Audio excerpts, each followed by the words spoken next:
Yeah. How did Relapse end up being the label that will carry this legendary project, and how have they been in the process?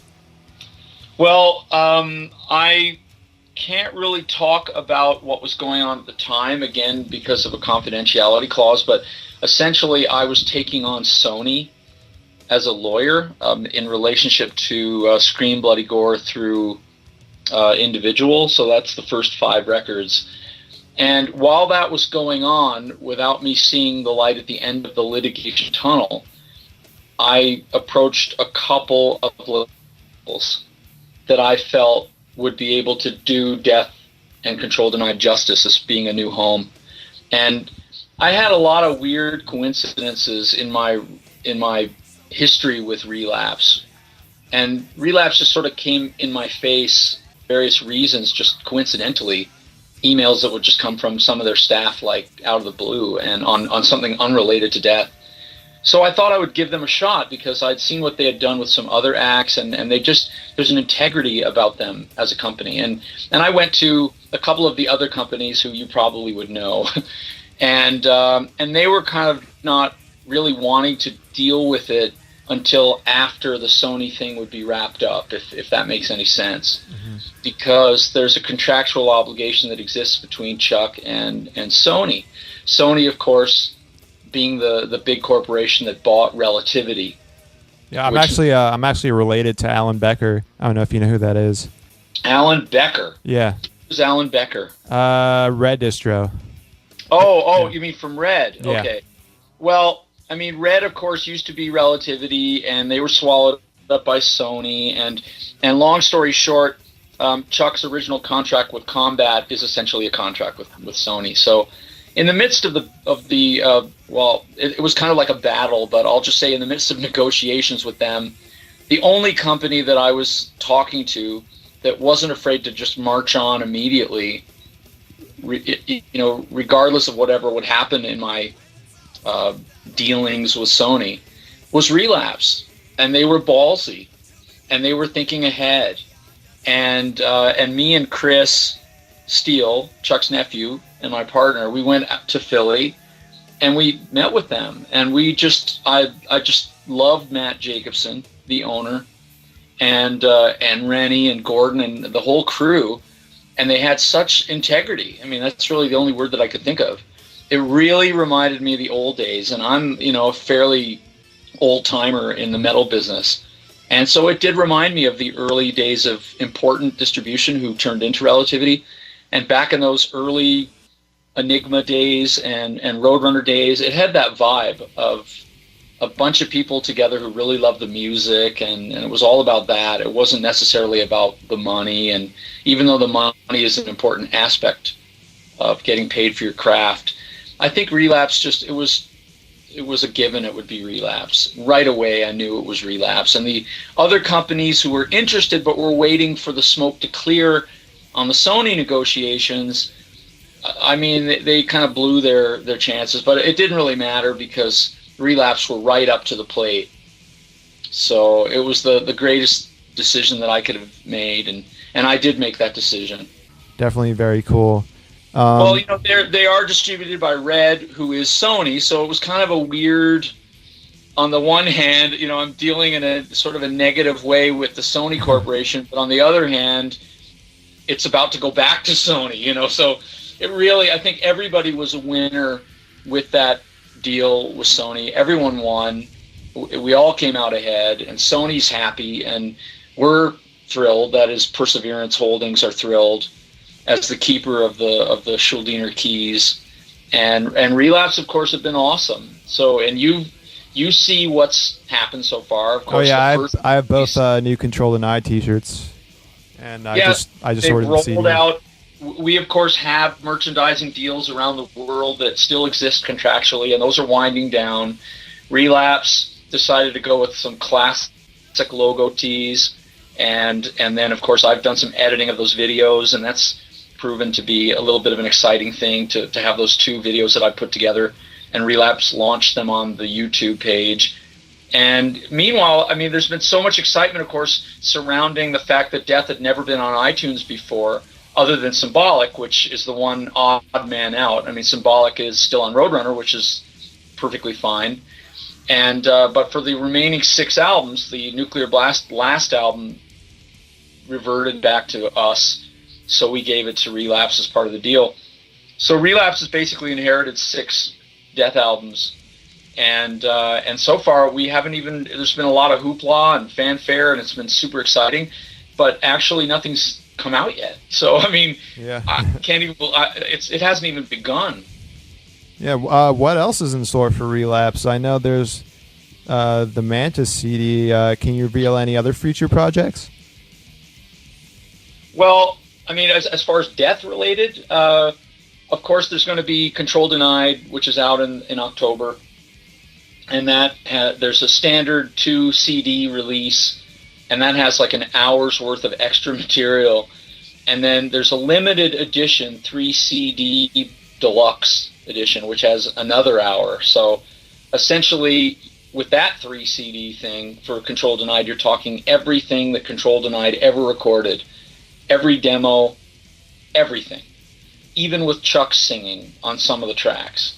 Can you elaborate a little bit more on some of the tracks, or are you going to wait until they come out with a track listing in order to like sing? Well, I would rather that people wait, because I don't want to do anything that will blow the smoke off of Relapse, so to speak. I don't know what they've actually released into the public domain yet as far as what is included on each one, so I don't really want to say. But what I can tell you is we're talking about a series of demos from 96 and a series of demos from 98. Some of the demos Chris Williams is playing drums on, who of course passed away not that long around the time that from when Chuck died, and Scott Clendenin plays on some of them, and so it's basically everyone who was ever associated with Control Denied at various times, and all of the tracks they ever recorded. Now, of course, which was true to the way that Chuck would write, he would write everything and record it on his home equipment and then give it to the other guys, and so he did that, and a lot of it was played by Shannon, of course, who was definitely Chuck's right-hand man in that whole during that whole Control Denied era. And so what we have as extra tracks, and we basically went through Chuck's stuff, me and Chris, and we just went through everything and looked at every DAT tape we had, and then we sent it to Relapse, and it was sent to the studio that Relapse uses in New York State. And anyway, long story short, we found everything. And the only things that we're not including on there would be those Control Denied songs which morphed into songs used for Perseverance, like Bite the Pain and other things like that. So we felt that those would be best served as bonus tracks for the re-release of Perseverance, which most likely will be one of the first reissues of the Death catalog. I thought at first we were going to go chronologically, but it looks like it's going to jump around a bit, and it might be Scream Bloody Gore coming not that far away from Perseverance, funny, but the first and the last. And then we'll start working on Leprosy and Spiritual and go all the way through. But some of those tracks were sung by Chuck, because that's what Chuck did. He wrote the songs, he wrote the melodies, and he would just do a take of him singing it. So for those people that have never heard Chuck sing, I mean, that in itself... Except for Painkiller, right? Well, yeah, except for Painkiller. But Painkiller wasn't really singing melodically, was it? It was like a raspy metal scream that was elongated into the entire lyrics of the song. So it made it more represent Halford or whatever, because maybe that's the way Halford... I mean, it wasn't quite melodic, if you know what I'm saying. It was like a metal shrill, but which was different than anything people had ever heard Chuck do. But this is actually Chuck singing melodies. That's cool. So we have bonus tracks of him singing Perseverance material. That is melody lines for what turned into Perseverance, and that will be included with Perseverance. But there will be some tracks that you'll hear on both the 2 CD standard reissue and then on the the 3 CD deluxe one that has Chuck singing. And I think on the 2 CD, there's actually a song that has nothing whatsoever to do with Control Denied that we made a decision to include because it was a comedy death metal demo that Chuck did right around the time he was tracking the stuff for Control Denied. So we all talked about it and thought, well, this was what was going on in Chuck's head at the time, and it's called Tune of Evil. So that's on there too, so I can let the cat out of the bag about that, and I don't think anyone's heard that because it's never been leaked. That's what makes it exciting for collectors and for fans is I know, is like, to hear stuff they didn't know. Yeah, because I know him and like Tad Leger back in the 80s made a song called Maids from Hell when like Toxic was recording World Circus, because like I think like some like maids at the hotel they had were like on crack or something. I don't know. He was telling me about it. It's an instrumental, but it like the title is pretty funny. Well, I mean, this will all be out in the next couple of years. More about what Chuck did on the comedy side and on the fun Chuck as a person kind of side of things, which people have not really seen widely. But Chuck had, sort of a comedy punk band in the early days, and he made like phony album covers, and he had a creative mind when he was a teenager, and despite the fact that a lot of the letters he wrote to Pete Bourvoy and to other guys were signed in blood, and he went through that sort of totally brutal stage in his teens. He was very comedic, and he came up with a lot of stuff like that. So some of this we might let out. There is a song that he made for his sister, and I'm not going to repeat it, and we promised her that we would never release it. But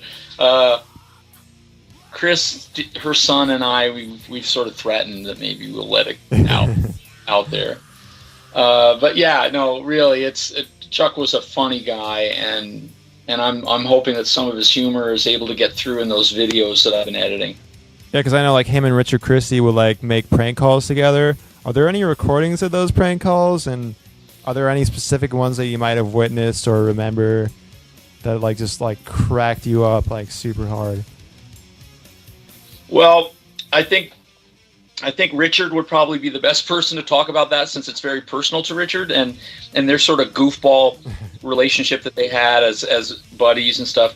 I think it was. I know for a fact that it was extremely important to Richard, because he's told me that to my face, and it was definitely important to Chuck right up until his death. His relationship with Richard, and Richard being really a true friend, not only to Chuck but to the Schuldiner family, and they had a lot of that kind of shtick between them, and I'm sure that if you're able to talk to Richard, he'll verify that. All right, Chuck Schuldiner was and still is an inspiration musically, and also a personal hero to some, because the integrity he had, of which he never sacrificed in the midst of much dishonesty inflicted towards him. I mean, he's definitely one of my personal heroes, simply because of his integrity. How had Chuck changed your day-to-day actions, or just like views on life and integrity and stuff like that? Me personally,